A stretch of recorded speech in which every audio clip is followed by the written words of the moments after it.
As a responsible person with growing concerns for your privacy and personal liberty, you want to know where we're headed and what you can do about it. We ask the experts what you need to do to take prudent and responsible action to safeguard your family's wealth and well-being, and what basic first steps will help you to be aware and prepared. ReluctantPreppers.com. Welcome back, Reluctant Preppers. We have a returning guest today. Brad Harris, founder of FullSpectrumSurvival.com, is here again with us on Reluctant Preppers. Brad, thanks for joining us again. Thank you so much, and thanks to your guests for having me here. We've been curious to get some specifics from you on a couple of topics about the essential elements and guidelines when building a bug-out bag strategy, as well as a barter box strategy for your household.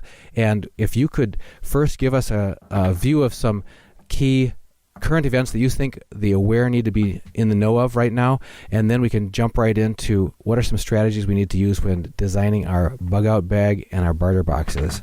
Absolutely. Well, one of the biggest things that we're seeing from the analytical side of things is that a clampdown on the freedom of media and the freedom of alternative news is happening as we speak. And yes, it's been in the making for a couple of years now. We are seeing open communication between leading Western officials that are asking for fact-checking, and this is quote-unquote fact-checking among news aggregators. So case in point, President Barack Hussein Obama, just recently decried the alternative news spectrum as the Wild West, and he said, quote, "We are going to have to rebuild within this Wild West of information some sort of curating function that people agree to." Now, what does he mean by that? What he means by that is that a Western agenda will start to proliferate the news, and anybody who discusses things outside of that agenda will be labeled as fake.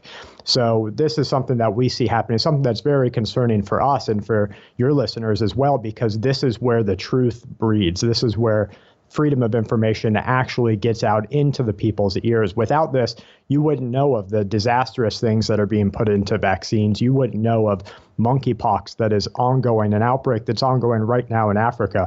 You just wouldn't know these things because they're not in line with this agenda. We had Daniel McAdams from the Ron Paul Institute on our channel, and he said that if people understood the true state of the Western media, they would be shocked to realize it is more controlled and more propagandistic than the Kremlin under the Soviet Union was. And everybody had this attitude that that was tightly controlled propaganda. It was the official narrative got out. He said our current media is far beyond that in many respects. And also we've seen such things as Google search engine results and others saying that they're going to be actually scoring and discounting, as you mentioned, stories that are deemed by the powers that be, and it used to be just by popular interest and quality of links. Now it's going to be those that fit the narrative and those that don't. Yeah, that's exactly right. And I'm glad to see other people talking about it. And Google, Facebook, and Twitter are big players in this, because what the Western agenda has done is create a relationship between the average person and these large corporations that are backed by the government. So everyone goes to Google for multiple platforms. They go to them for YouTube. They go to them for news. Same thing with Facebook. Same thing with Twitter. These are worldwide renowned platforms that everybody has learned to gather their own information from. So now that this reliance has been built, the U.S. government and Western media in general, Western governments are starting to manipulate this to start to control the feed of information that gets out. Anything else that you wanted to hit real quickly in the current events section before we move on to bug out bag essentials? I just want everyone to keep an eye on monkeypox. It's ongoing in Africa right now. There's a lot of information coming out in the research world of treatment-resistant bacteria that is just exploding behind doors. So just become aware, look for natural alternatives, and start to bring yourself up to speed with what you can do to prepare for it. In another broadcast soon, I'd like to go into some detail. We have our off-grid medical doctor, Jay Nielsen, who has given me some new information that I was not aware of about Lyme's disease, that both its prevalence in the Western countries, as well as how resistant to traditional treatment it has become, and some very innovative alternative modes of treatment that are more effective. So you really are right that some of these some of these illnesses are not treatable effectively through standard methods, and people have to really be open to things they're not going to be hearing from their typical doctor. That's right. Absolutely. Well, turning to bug out bag essentials, if you could start us at the very ground floor and just give us in a nutshell, essentially, why would anyone want a bug out bag? Why would they want to put something together and call it a bug out bag? What's that for? So when a disaster happens, mobility is key for the survival of you and your family. You're going to need to be able to move. And one of the main premises that has been built upon the fact of mobility equaling life is a bug out bag, or a go bag, as it's called in different circles. So a go bag is just something that encompasses all of the items, physical items, that you will need to add to your skill set that will enhance your chances of survival during a short duration crisis, leading all the way up to a medium or long duration crisis. Bug out bags equal life. So you have to know what goes in it. And the biggest thing that I'd like to get across here is don't let your bug out bag become a kitchen sink. Don't put everything in there. Make sure that you can move with it today. Make sure that you can walk without any problem, with no hassle, 3 to 5 miles with it. Just make sure that that is something that you can do every day. And that's where the items that you include in your bag become important. Now, this assumption of where you need to use this is going to assume how many of these you need, because you can't predict where your starting point is always going to be. That's right. Yeah, you're absolutely right. So having a well-rounded kit will allow you to take advantage of the most opportunity that you can during a disaster. So how many bug out bags are necessary logically for someone? I mean, if they don't have any, that they got nothing to start with. But if they create one in their home, that would be assume a scenario where you're going to be needing to leave from your home and evacuate out. Are there other scenarios that they should be thinking through to then, as a second priority, to also have staged bug out bags in other locations? There are. Caching is an important part of a survival strategy. So having a bug out bag, or at least a minimal survival kit, cached somewhere between your average destination or your average place of stay, whether that's your home or if it's at your work, having that in between your home and your work, or in between your home and your retreat location, something that you can get to and will help you sustain life, is very important. But here, our methodology might differ a lot from common methodology in the creation of a bug out bag, in that we try to create a well-rounded bag to have as your single purpose go bag, something that kind of encompasses all of the things that you might run into without becoming the kitchen sink, like I mentioned earlier. What about in your vehicle? You mentioned you might be away at work, or who knows where you might be. If you might be at a sporting event, you might be at an entertainment event, who knows, on vacation. So is it important that you have something with you when you're away from home? It is, but we just make it a habit of our daily life, which is an important thing to do in survival and preparedness. These things that might just be, they might be additions to your average routine now, just become a part of your daily life. So for our family, as we're leaving, the bug out bag goes in the trunk with us. So it's the same bag. It just comes from in the house to in the trunk. Aha. So if you have multiple family members that go off in different directions to work and that sort of thing, I mean, in our household, it's crazy. It's gone from 1 vehicle to 4 vehicles in the last 3 years. So what are your thoughts in a household where there's that many vehicles going in different directions? Well, I would suggest, of course, that every person has their own bug out bag that's tailored to their individual needs, because people are going to have different medication needs, different dietary needs, different skill levels. And depending on your skill level, you're going to need different implementations to do things like create fire or to affix a shelter. So depending on your skill level and the person, the individual as a whole, they should have their own bug out bag, and then just make it a part of their routine. In the morning, just like a woman takes her purse or a man takes his backpack or computer bag or anything like that, it just goes into the car with you. Now, if you could now get us into other guidelines about what are some universal principles that you should apply when discerning what criteria to apply, what things to put into a bug out bag, before you start naming examples that meet those criteria. You mentioned lightweight enough, essentially enough that you could effectively carry this thing for several miles. You also mentioned personalized to the specific needs and the skill levels of the individual. What else? Those are 2 universal principles. What else have you got in that line? Well, the first thing that I want to say to everybody is train right now. It doesn't cost anything. You can do it exactly with what you have in your house. And the best way to train is just to learn, not to learn, but to start walking, to build a routine just on walking, and start this at home at night or in the morning or whenever you have the extra half hour or hour to do it.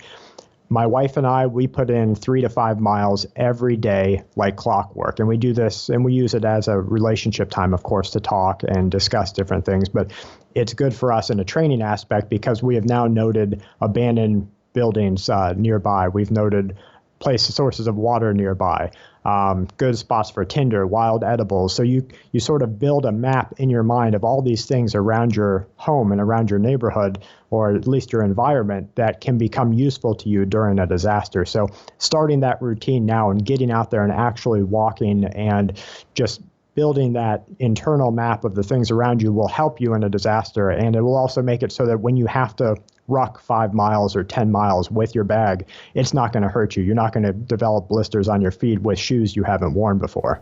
Right. Okay. Beyond that, as far as some universal elements of the types of things that you should think of when planning what to put in your bug out bag?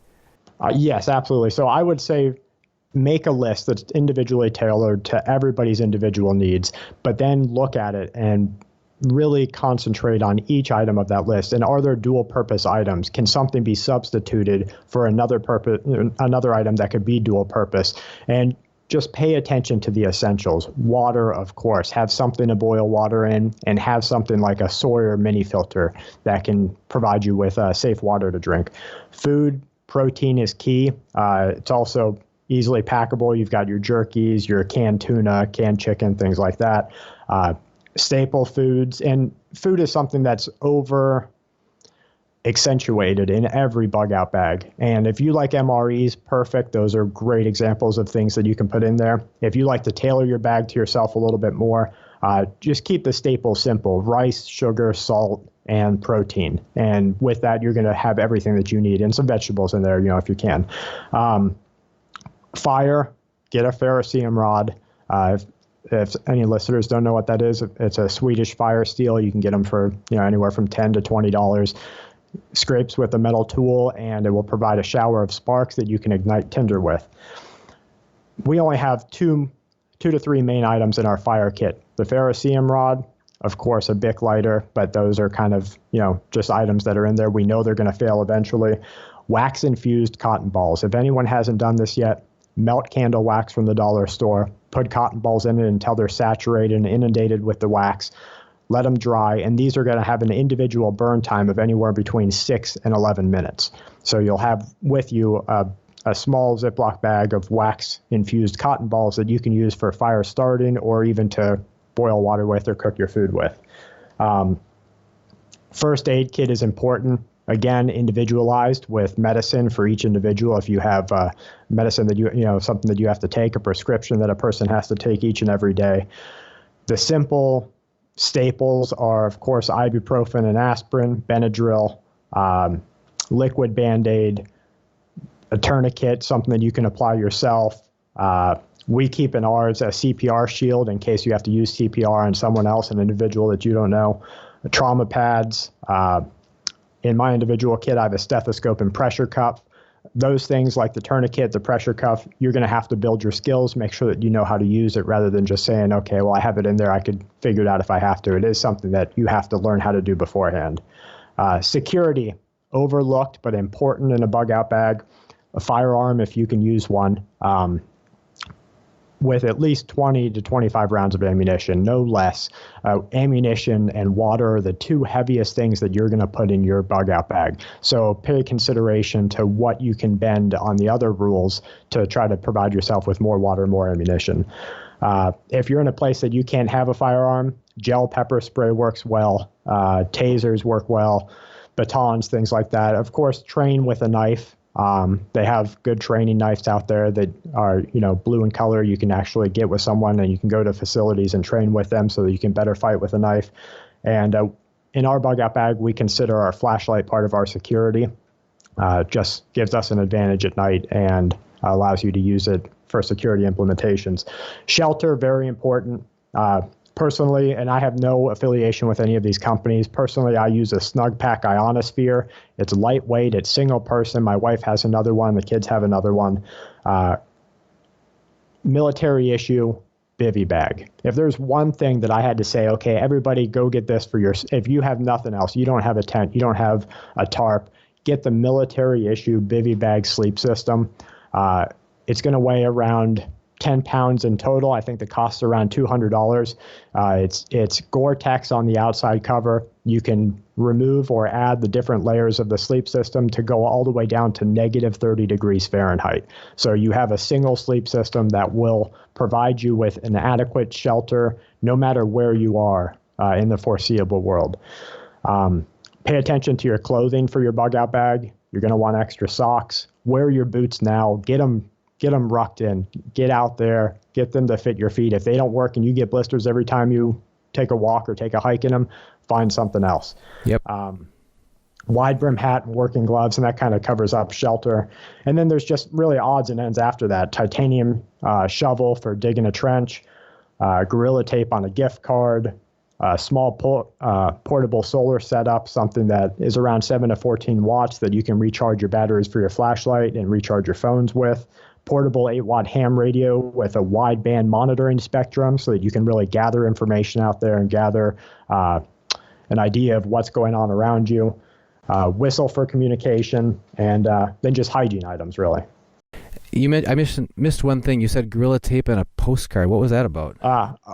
Around a gift card. So you take your Gorilla Tape and you just wrap it around a gift card so that you're not carrying the whole roll of Gorilla Tape with you. You're going to carry 25 feet or 30 feet of it. So you just take your gift card and just take it off of the Gorilla Tape roll and rewrap it on the gift card. Is the idea that the gift card also has some value loaded on it, so you're actually bringing some currency along with you? You can, absolutely. I got it. I didn't picture that at first. All right. And that's a quick rundown on a very useful bug out bag. If we could jump you into, and I'm sorry we're short on time, but if we could talk about what's the difference between a go bag like this and a barter box. I heard a video recently with you and your wife describing several kinds of contents in a barter box, and it really got my thinking because you were using completely different criteria, although some of them were overlapping in selecting the kinds of items that you'd want for a barter box. So a barter box is going to be used in a medium to long duration emergency when there is no foreseeable rescue coming and you are now having to communicate and barter with your neighbors or people that you meet to get items from them that you need and to trade with them items that you may have that they don't need. So for our barter box, we keep it very economical. These are mostly dollar store items. You can fill up a barter box like a small tote from China store, big box store, and just put these items in it. And during an emergency, you're going to provide somebody with something of value, something that they might not have had in their kit. So a couple of the things that we keep in ours, like I mentioned before, Benadryl, aspirin, and Advil. Those are 3 key first aid ingredients. If you're starting to have an allergic reaction, Benadryl can actually stave off anaphylactic shock, which is the most deadly of allergic reactions. We keep cough medicine and some feminine hygiene products. Lighters are huge. In every single crisis around the world, every single grid down crisis that has happened, from the civil war in Syria to the near civil war and economic collapse of Venezuela, Iraq, the Balkan wars, lighters have been key because people don't know how to affix fire. They don't know how to start a wetwood fire. They don't know about gathering tinder and the multiple stages of kindling. So being able to flip that flint and get fire really becomes a valuable item. And in the Balkan Wars, people had their own jobs that they would barter by taking propane and other things and refilling people's Bic lighters. So that just kind of gives you an overview of how important it was that this was something people were able to use the actual skill of refilling other people's lighters to barter themselves away. Candles, limited ammunition. And I say limited because if you're in a trustworthy environment and you have maybe your neighbor who is in the same retreat group as you or a retreat member, you're going to want to be able to barter with them. And ammunition is very valuable during a disaster. Now, of course, you're never going to want to barter ammunition to someone who could use it against you, but that goes without saying. But again, the limited aspect, I think there's more to it than that. You were describing this whole importance of protecting your privacy, your valid right to privacy, and so that you don't become seen as a storehouse to others. Yeah, and we actually discussed a false prep box, and I'll get to that in just a second. I know we're quick on time. I just want to get a couple of key items for the barter box out. Alcohol, both rubbing and consumable. Yeast infection cream is not just a woman's thing. During you're going to get trench foot, you're going to get yeast infections in your underarms and in your feet if you're not used to that type of labor. Dollar store solar lights recharge either double or triple A's. They already have the rechargeable batteries inside of them, so those can be used in your flashlights. Pregnancy tests, and N95 masks. But yeah, you were talking about a false prep box, or at least remaining secure, having some security of your own information, your privacy, so that people don't see you as a valuable item, something they could roll over for their own goods, right? Right. And the idea is how to be able to adequately trade essentials for essentials without seeming to have this surplus that could end up getting raided. Well, what we have done is we have monitored and researched how other countries have done it before during collapses. And you have India and Pakistan, where there's the border region of Jammu and Kashmir, who they've been under curfew. I think they were under curfew the last time I was on your show, which was around their 20th or 30th day of military curfew. And they're still in their 90-something day of curfew now. So this is ongoing there, where people are forced to remain in their homes and barter with people in their apartment complexes and in their nearby area. As well, Syria, Venezuela, people are bartering, the Balkan Wars, Iraq. So what we've done is research how people did this and what they were doing. And the most successful form of bartering was always to come to an agreement, a negotiation, without any product nearby. So you're going to meet someone, you're going to discuss their needs, discuss what your needs are, communicate about it, and then make a time to meet up. So this is kind of the 10,000-foot view. You meet someone in your neighborhood during a medium duration emergency who really needs a pregnancy test and some ibuprofen or something like that, or feminine hygiene products. You might also need a stainless steel cook set. So you're going to come to an agreement that you each have something for each other and then set another time to meet up. Ideally, you're not going to do this alone. You're going to bring somebody with you who's going to provide you with an overwatch position, who's going to be able to alert you through communication that you have set up beforehand that something's going wrong. If not, you're going to take your best chance at making a good deal and only make it with someone who you have a relative level of trust with. And you're leading up to telling us what is a false prep box. So this is kind of a funny story. When I was growing up, my father would do fireworks every year. And here in Florida, fireworks beyond sparklers have been frowned upon by big government for a long time. So every year we would do fireworks, and every year, like clockwork, the police would come and they would say, we saw you doing fireworks. You have to, forfeiture. You have to give over your fireworks. So my father would have a false bag that he would give to them, and every year they would come take the bag, go away. An hour later, we'd do more fireworks.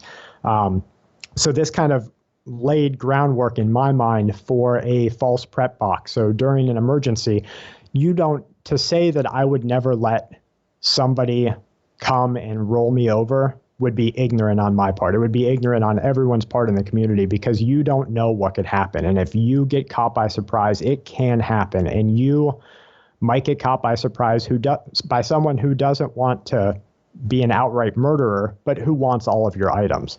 So if you have a box, a tote with preparedness gear in it that you can give to them, or that you can let go of in one form or another, this will allow you to keep your other items hidden, your other items secure and private to yourself. But if this happens to you, the biggest thing that I can say, and we saw this happen in Syria, move after you get rolled. If you get attacked and you survive the attack, don't go back to that location unless it's to grab essential items necessary for the sustainment of life. If we could move on, this is a related topic, but it's about your obligation to help others versus prioritizing the needs of your family and your group. And what are some words to the wise about that? I know from listening to a lot of your broadcasts over a period of time, you have a big heart. You even just told me this last week as a hurricane plowed through Florida. We had to cancel this interview actually a week ago so that you could respond and help another community member in need. So in the desire and the calling, really, to help others when we can, what are the guidelines that you propose that you set up in advance, ahead of time, on how decisions are going to get made that are going to help you see your way clearly through that, that's going to maintain the safety of your and integrity of you and your family? Well, you actually, at the simplest level, you kind of spelled it out. My morality tells me to help others if I can. Now, all of the other bits of my flow chart are going to be working at that same time. And does that person pose a potential threat? Is the environment a threat? Is it safe to do so? Is it going to endanger me or my family to help them? If all of that checks out, I'm going to help somebody if I can. As it gets a little bit deeper into things that could happen and the what ifs, it becomes more of a tiered reaction. And this is something that you're going to want to discuss with your entire group or with your family or with anyone prior to a disaster. You're going to want to discuss what you do about the person that's walking down the street. What do you do when Uncle Joe comes knocking at your door because he knew you were logically thinking of preparedness? Or what do you do when a coworker shows up because they knew that you like to hunt or you went camping? So how do you react to these individuals? And do you just give away something to everyone? Do you turn them away outright? These sort of discussions need to take place because you don't want that disparity happening during a disaster. You want to have a plan in place so that you can help those that you want to or that you feel obliged to, and you have the strength and the courage to turn away others when it becomes dangerous to you or your family. And something you just touched on, I think, but to hit it head on here is you've got to be coming from the same page with those in your group. If you and your group, your wife, your kids, your people that are essentially with you there, aren't on the same page to start with, you don't want that fact to be coming out where people are coming at from all different directions in the face of the crisis moment, is what I'm hearing you say. You've got to have that worked out ahead of time when it's in the abstract so that when it happens, you guys remember this is how it is, this is what we do, and people aren't like pulling you apart. Absolutely. So we kind of lay this out for our group as a rule of the disaster. So our rules they're set in stone already, and everyone agrees to them. And if it's a discussion, we have it now during a time of relative peace. So that goes from how decisions are made. Is there a single leader? Is it a majority vote? Or is it like a jury where you have to come to a 100% vote for a decision during a disaster? So that's under the governance of your group. What do you do with newcomers? Who mans the command posts? Do you understand your potential enemies? Setting up a night watch and a day watch. Who's going to monitor communication? Light and noise control. These are all things that you need to consider now. And the biggest one is the rules of engagement. Everyone needs to understand how you engage a potential troublemaker or a potential criminal during a disaster, because how you would engage them during a short-term emergency is far different from how you would engage someone walking down your street or walking up to your door during a long-duration emergency where there's no rule of law. So have these discussions now. Get the arguments out of the way if there are going to be any. And during a disaster, people will know exactly what to do. Brad, that's all we have time for tonight.